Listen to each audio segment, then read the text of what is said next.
தெய்வத்தின் குரல் முதல் பாகம். அத்வைத்தம், துக்க பரிகாரம். ஒருவனுக்கு வியாதி வந்தால் அதற்கு பலர் பல்வேறு காரணங்களை கூறுகின்றனர். தாது வித்தியாசத்தால் நோய் வந்தது என்பார் ஆயுர்வேத வைத்தியர். இங்கிலீஷ் டாக்டர் வேறு காரணம் சொல்வர்.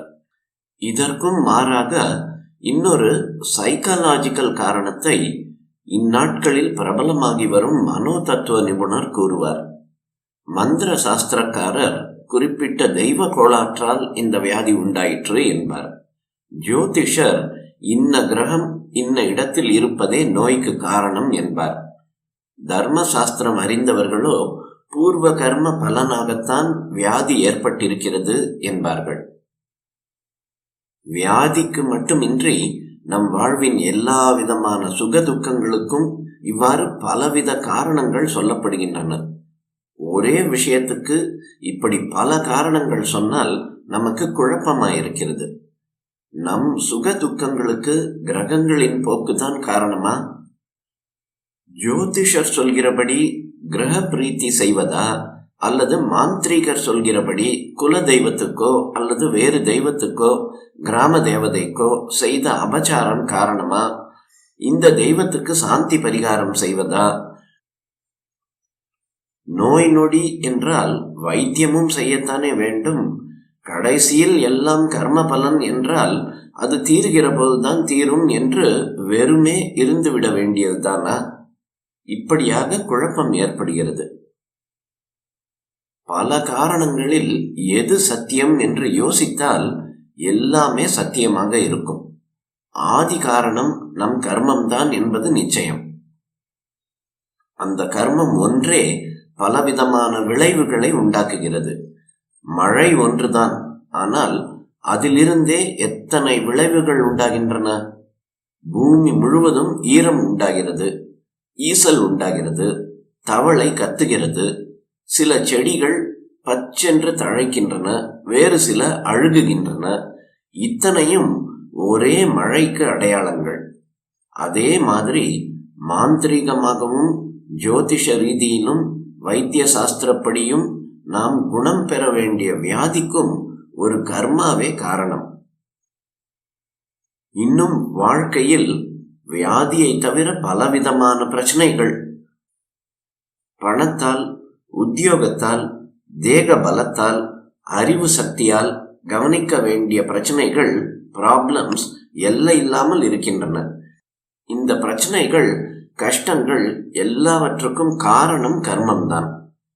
சயின்ஸ் படி விளைவு, எஃபெக்ட் இருந்தால் காரணம், காஸ் இருந்தே ஆக வேண்டும். ஜகத் முழுதும் காரணம் விளைவு, செயல் பிரதிச்செயல், ஆக்ஷன் அண்ட் ரியாக்ஷன் என்ற துவந்தத்துக்குள் தான் கட்டுண்டிருக்கிறது. பௌதிக சாஸ்திரம், பிசிக்ஸ் முழுதும் இந்த உண்மையைத்தான் விளக்குகிறது.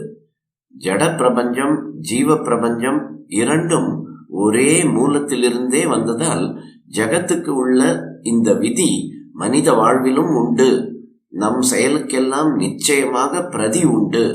இன்று நாம் அனுபவிக்கின்ற சுகங்களுக்கும் கஷ்டங்களுக்கும் காரணம் நாம் முன்னமே இந்த ஜென்மாவிலோ பூர்வ ஜென்மாவிலோ செய்த நல்லது கெட்டதுகள்தான். சில சமயங்களில் நம் சொந்த பாப புண்ணிய விளைவோடு குறிப்பிட்ட வேறு சிலரது பாப புண்ணிய பலனும் நம்மை சேருவதாக சொல்வதுண்டு. உதாரணமாக, குழந்தைக்கு வியாதி வந்தால் மாதா பிதாவின் பாப பலன் என்பார்கள். அவர்கள் குழந்தைக்கு சதா சிகரிஷை செய்வதையும் மனத்தால் அந்த குழந்தைக்காக அவர்கள் வேதனைப்படுவதையும் பார்க்கும்போது இதுவும் நியாயம் என்றே தெரியும்.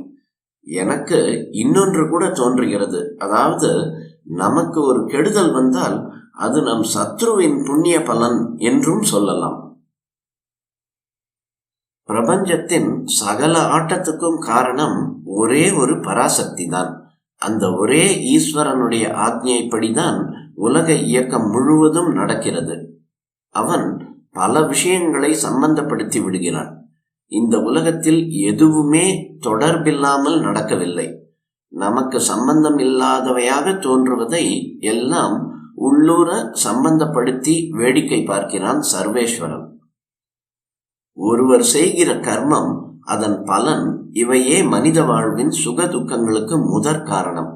இதற்கே துணை காரணமாக அல்லது அடையாளமாக கிரகச்சாரம், தெய்வ குற்றம், ஆரோக்கிய குறைவு முதலியன அமைகின்றன. ஜாதக ரீதியில், வைத்திய ரீதியில், மாந்திரிக ரீதியில் எப்படி வேண்டுமானாலும் பரிகாரம் தேடிக்கொள்ளலாம்.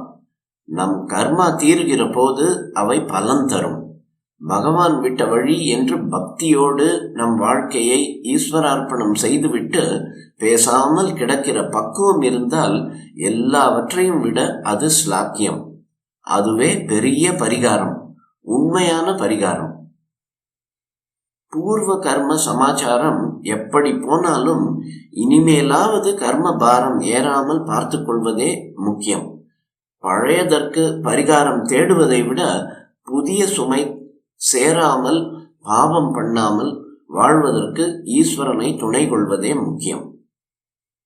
பூர்வ கர்மத்தால் இப்போது ஏற்பட்டுள்ள துக்கத்துக்கும் உண்மை பரிகாரம் ஈஸ்வர தியானம்தான்.